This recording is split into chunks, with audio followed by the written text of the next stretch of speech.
Yo, welcome back, Secret House. I always say welcome back. Yo, Secret House against. It feels weird when I don't say welcome back. Secret House against. Tokyo based hip hop art and culture conversations. You guys know us. Peace to all the patrons and everybody we rock with. Today we are here to discuss the new Nahreallys. Well, I guess not. It is new. Yeah, the new Nahreallys. New. We've had it for a long time. Yeah. It's like it was finished a while ago, but it's right. It's new. Yeah, it came out on January 10th. This is an album by NAHreally. It is called Secret Pancake. It's 10 songs in 23 minutes. A nice, breezy, short listen. And as Jet just said, we got it a few, maybe in December. Yeah, around December, but we had some time off, and then we wanted to do a recording today, so we came through and we've got this one for you. NAHreally is a producer, rapper, MC, artist, and last year we reviewed with our guy Scott Popular, we reviewed NAHreally's collaborative album with The Expert called Blip. Right. Which I recall really enjoying, and that was my first introduction to NAHreally. And maybe you too, yeah, Jet? That's right, yes. How about you, Deza? Are you familiar with him at all, or is this the first time? I knew nothing about NAHreally. This is my first time, and I had no internet information, nothing. I just went into it just straight. So yeah. Well, unlike that last collaborative project he did, he's done all the production on this album, and so it gives it a little bit of a different spice than what The Expert was doing. I tend to love albums where it's like all in one. You know, I grew up on like cats like that. Like I loved that Buck 65's work was always kind of like autobiographical, like production, scratching, sampling, and the raps. So this one's got a nice little different texture to it. Should we go ahead and get right into our thoughts on the album? I don't want to drone on too long on this because the album's 23 minutes. We don't need to spend like 35 on it for sure. Yeah, at least one. Yeah, the first song is like a skit. But before we do get started, I would just like to emphasize maybe something you guys don't know about me, but all of my friends from the past they know me as a person who loves pancakes.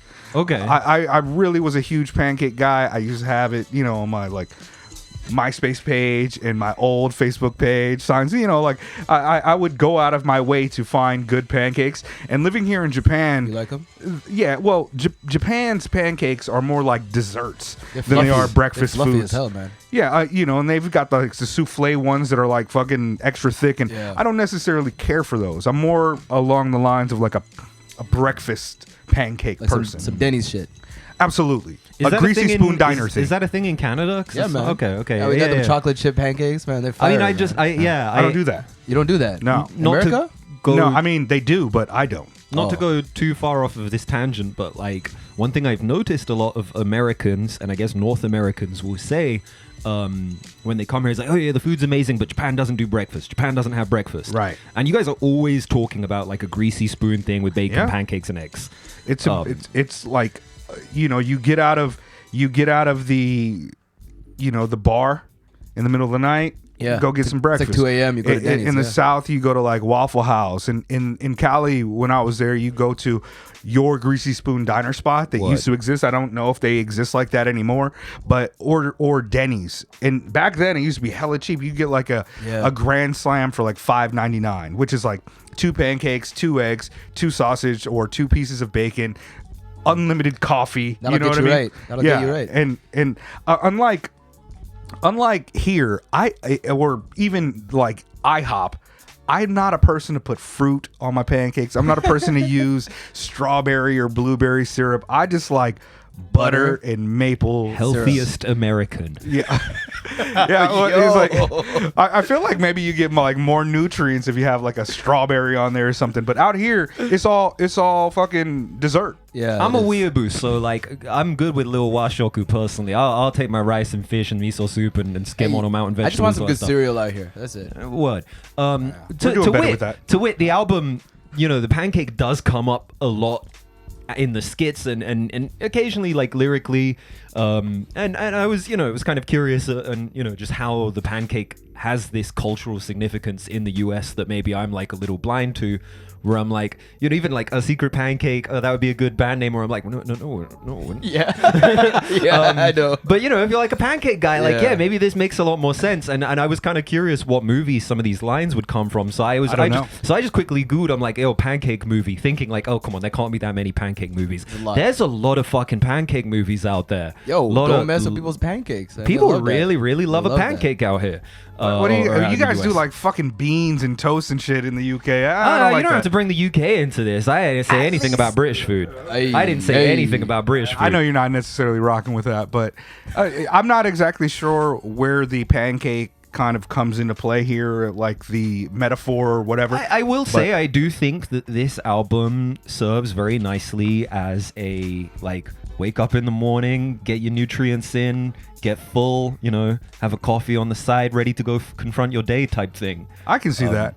I think the album works quite well in that capacity. It's pretty chill. It's pretty easy going. It doesn't like beat you over the head in the way that a lot of the albums we're reviewing do. Yeah. So it's more of like an autopilot kind of thing. Yeah. I mean, it's a very cool album. Like it's, the beats on here are all very like breezy, occasionally kind of funky, soul flip type thing. Yeah. Chill beats as the pejorative sense. A lot of them sound like lo-fi. Like lo-fi chords. Yeah, absolutely. They sound like lo-fi kind of thing.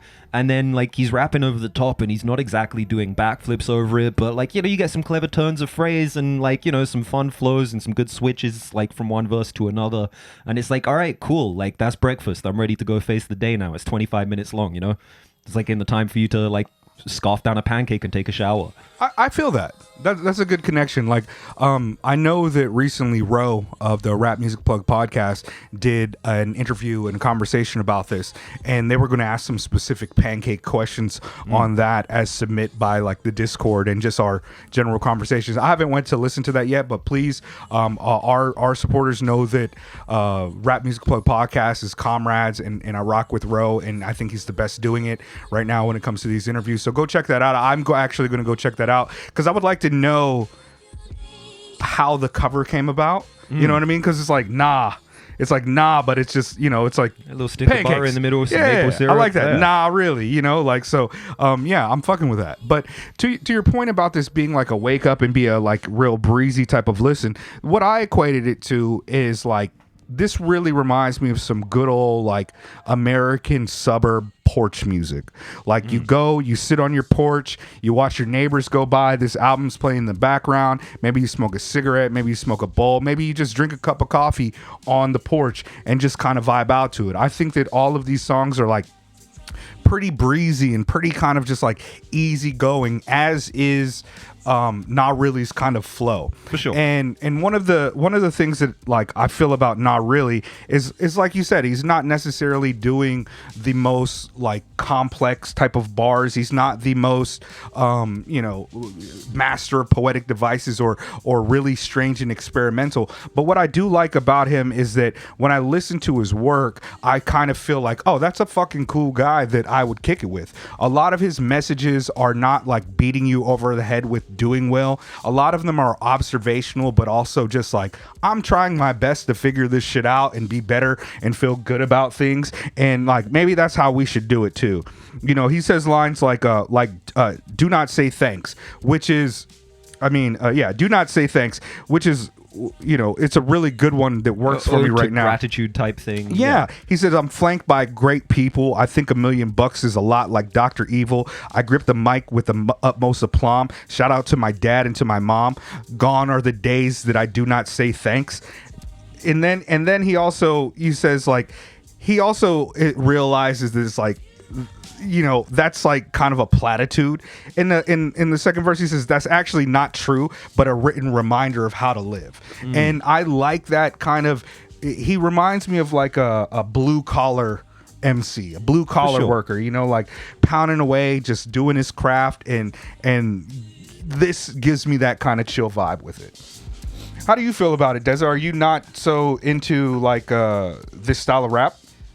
Yeah, it's not for me, I think. Yeah. But it's just even the thing you just talked about specifically about, where was it? That was on the song too. Yeah. Like, I think $1 million is a lot like Dr. Evil. And then going on to shout out to my dad, shout out to my mom.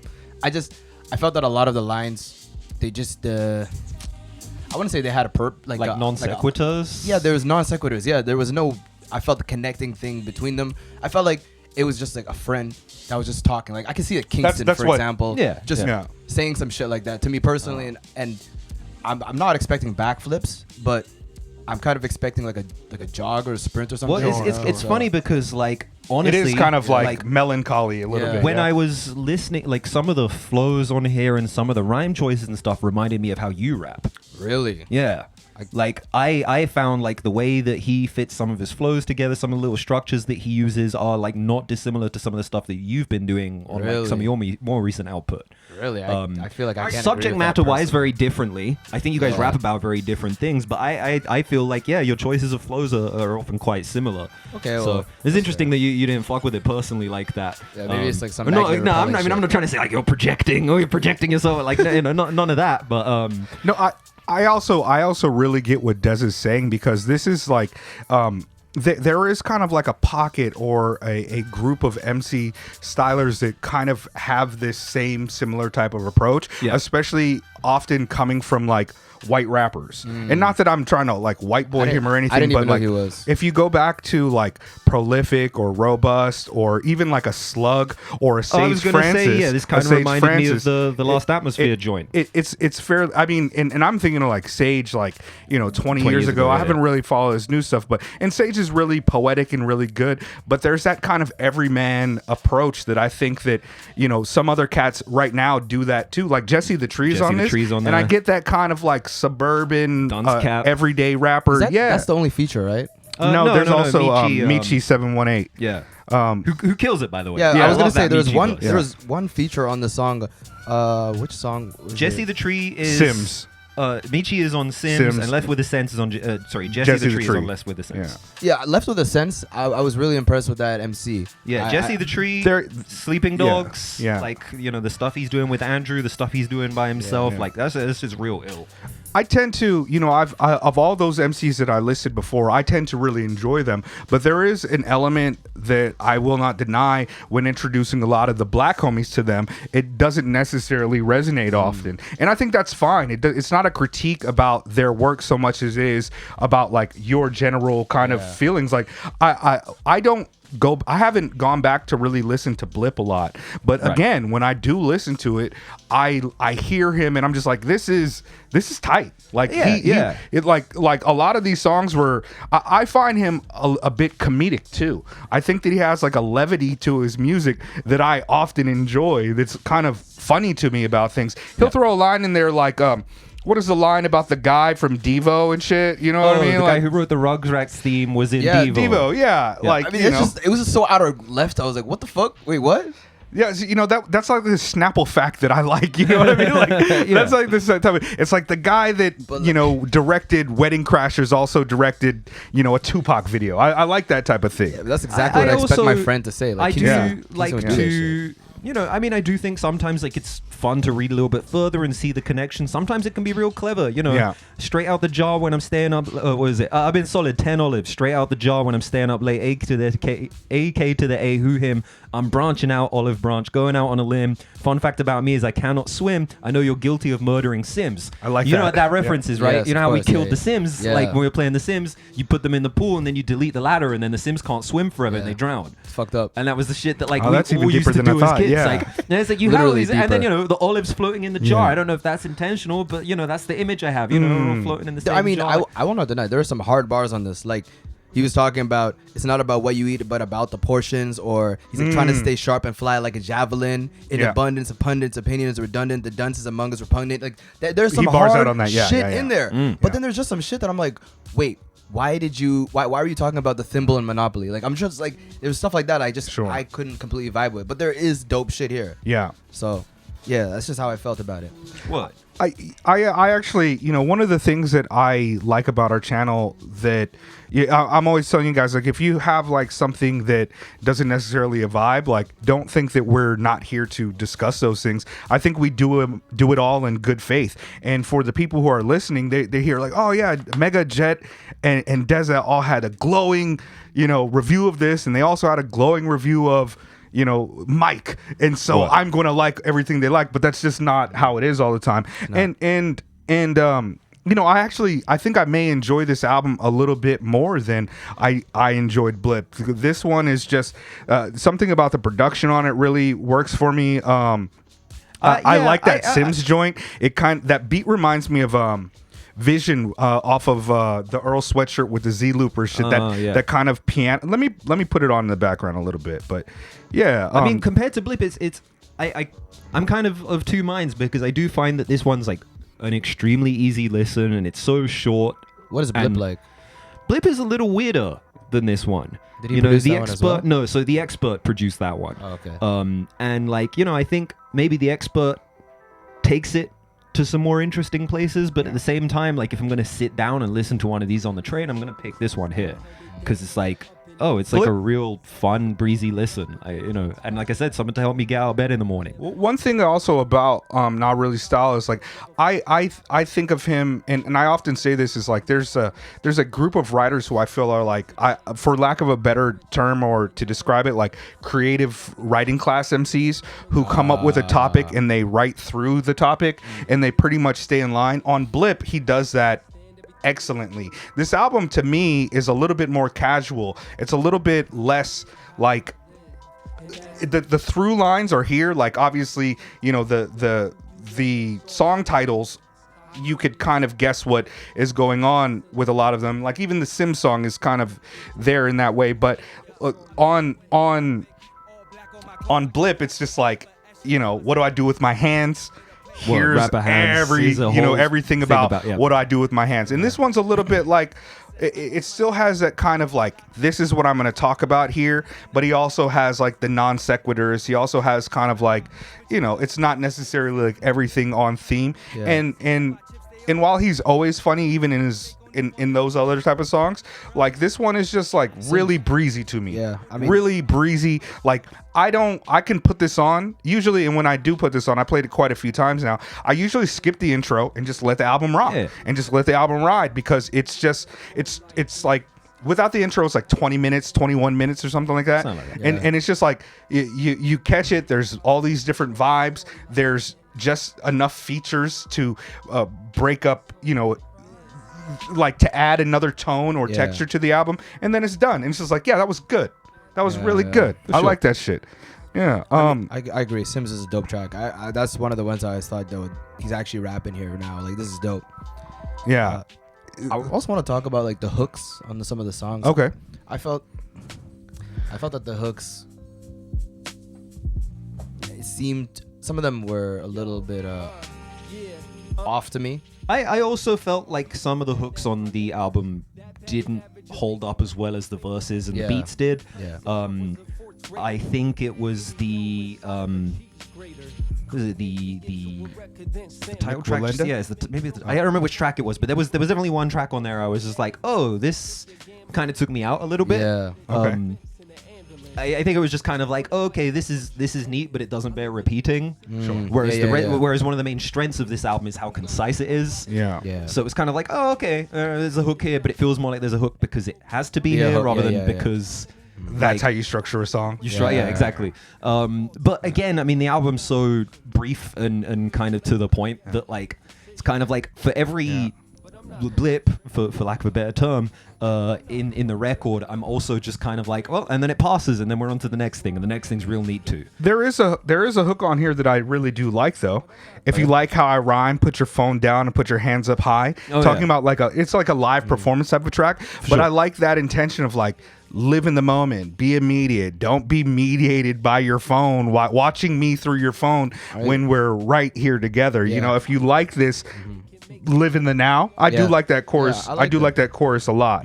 Yeah, keep them high and leave the personal devices away. If you like how I rhyme, put your phone down and wave your hands up high. That's not only is that like a really, like, to me, an important thing in just like mindfulness, but also just like a pretty fly way to flip that type of chorus. And like I agree with you on that. Yeah, I agree.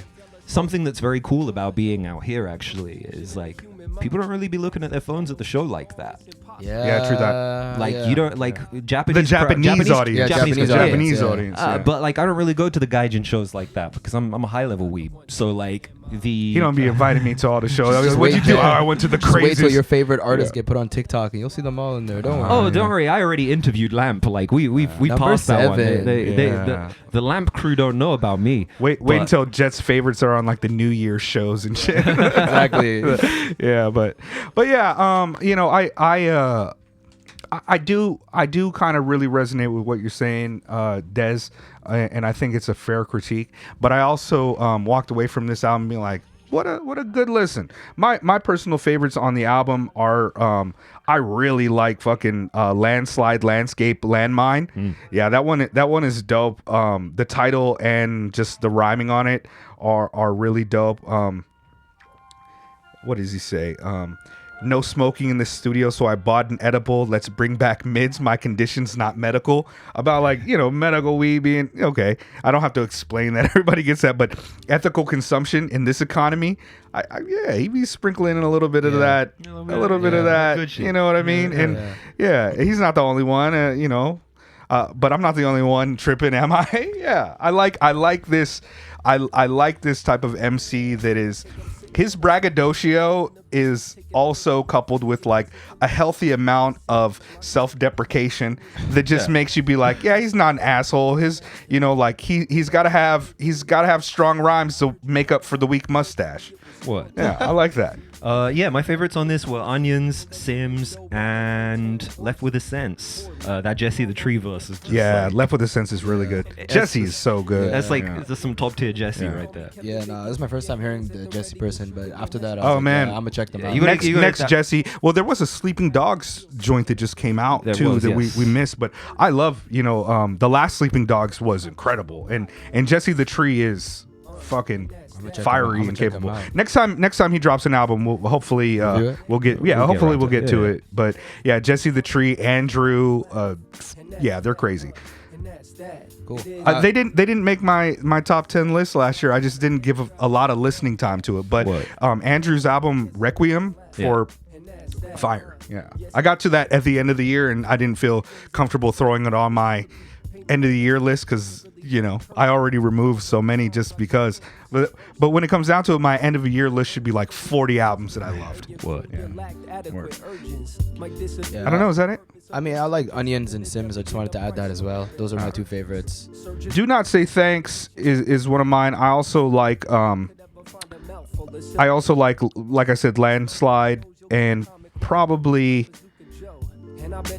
maybe Sims.